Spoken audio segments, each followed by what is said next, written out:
ध्येय टीवी के daily MCQ कार्यक्रम में आप सबका स्वागत है। इस कार्यक्रम में हम आईएएस, पीसीएस और अन्य प्रतियोगी परीक्षाओं के बहुविकल्पीय प्रश्नों पर चर्चा करते हैं। तो आइए शुरू करते हैं आज का पहला सवाल।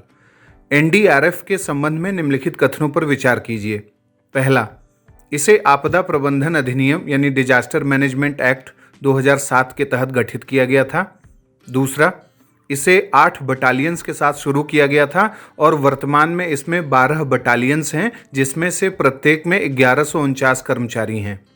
उपरोक्त में से कौन से कथन सत्य हैं? ए केवल एक, बी केवल दो, सी एक और दो दोनों, या फिर डी न तो एक न ही दो। इसका उत्तर है बी, यानी केवल दो। नेशनल डिजास्टर रिस्पांस फोर्स अभी भारत के पूर्वी घाट पर चक्रवात जवाद को लेकर राहत और बचाव कार्य के लिए चर्चा में है। इसका गठन आपदा प्रबंधन अधिनियम 2005 के तहत हुआ था, न कि 2007 के तहत।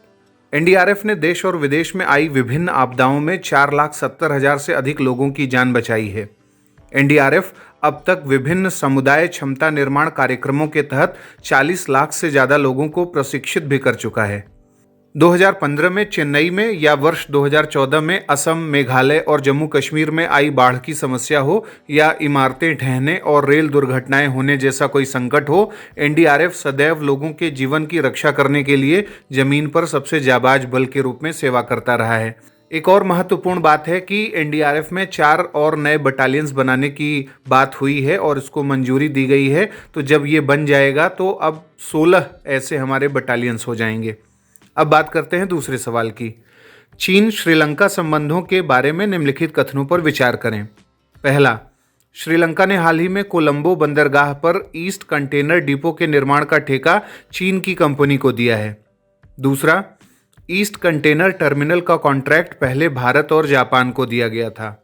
और तीसरा, श्रीलंका और चीन के बीच मुक्त व्यापार समझौता हो चुका है। उपरोक्त में से कौन से कथन सत्य हैं? ए केवल एक और दो, बी 2 और 3, सी 1 और 3, या फिर डी 1, 2 और 3। इसका उत्तर है ए, यानी 1 और 2।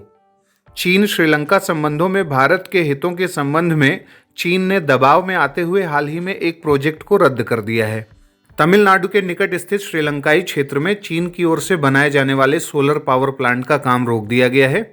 श्रीलंका में चीन के दूतावास ने बताया है कि इसे तीसरे पक्ष यानी भारत की ओर से सुरक्षा चिंता जताए जाने के बाद रोका गया है।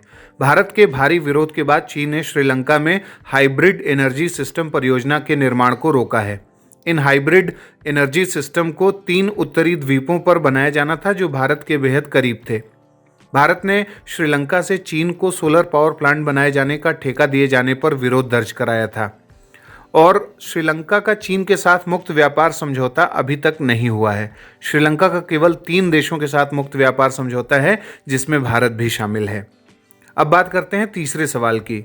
नौसेना दिवस यानी नेवी डे के संबंध में निम्नलिखित कथनों पर विचार कीजिए।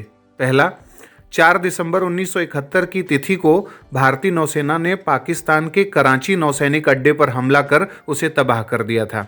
दूसरा, इसी उपलक्ष्य में 4 दिसंबर को भारत में नौसेना दिवस मनाया जाता है। उपरोक्त में से कौन से कथन सत्य हैं?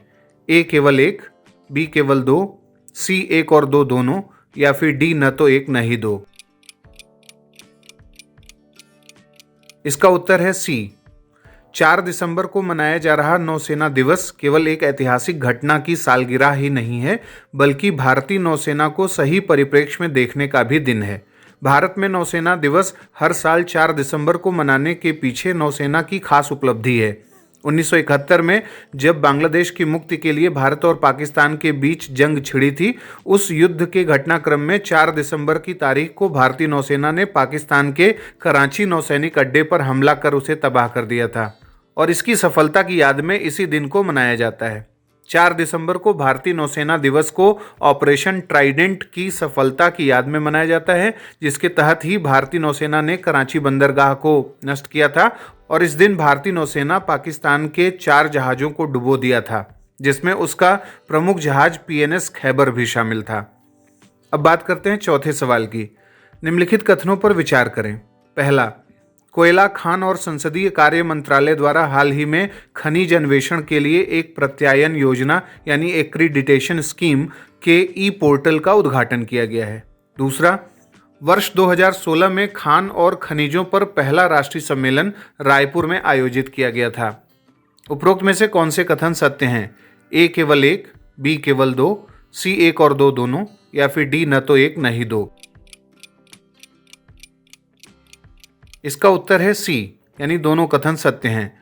कोयला खान और संसदीय कार्य केंद्रीय मंत्री प्रहलाद जोशी ने 23 नवंबर 2021 को खनिज अन्वेषण के लिए एक प्रत्यायन योजना यानी एक्रीडिटेशन स्कीम के ई पोर्टल का उद्घाटन किया है। वर्ष 2016 में खान और खनिजों पर पहला राष्ट्रीय सम्मेलन रायपुर में आयोजित किया गया था। केंद्र ने खान और खनिज विकास और विनियमन संशोधन अधिनियम 2015 के तहत इस क्षेत्र में पारदर्शिता लाने के लिए जरूरी कदम उठाए हैं।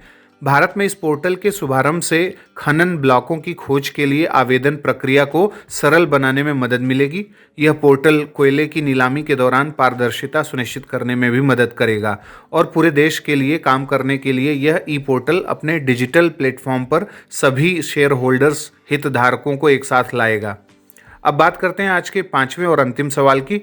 पूर्वोत्तर भारत का पहला pilot training school Lilabari airport पर खोलने का निर्णय हुआ है। यह एयरपोर्ट किस राज्य में है? ऑप्शंस हैं ए असम, बी मणिपुर, सी अरुणाचल प्रदेश या फिर डी त्रिपुरा। इसका उत्तर है ए, यानी असम। पूर्वोत्तर भारत का पहला pilot training school Lilabari airport पर खोलने का निर्णय हुआ है। यह असम के लखीमपुर जिले में स्थित है। इस क्षेत्र की बाउंड्री अरुणाचल प्रदेश से लगती है। जनवरी 2022 तक यह पायलट ट्रेनिंग स्कूल कार्यशील हो जाएगा। Red bird flight training academy को देश भर में 3 और लीलाबारी में एक फ्लाइंग ट्रेनिंग ऑर्गेनाइजेशन यानी FTO को शुरू करने की मंजूरी मिली है। तो ये था आज का हमारा डेली MCQ कार्यक्रम। आपके 5 में से कितने सवाल सही हुए, कितने गलत हुए, आप हमें कमेंट बॉक्स में बताएं। अगले कार्यक्रम के साथ जल्द ही हाजिर होंगे। इजाज़त दीजिए, नमस्कार।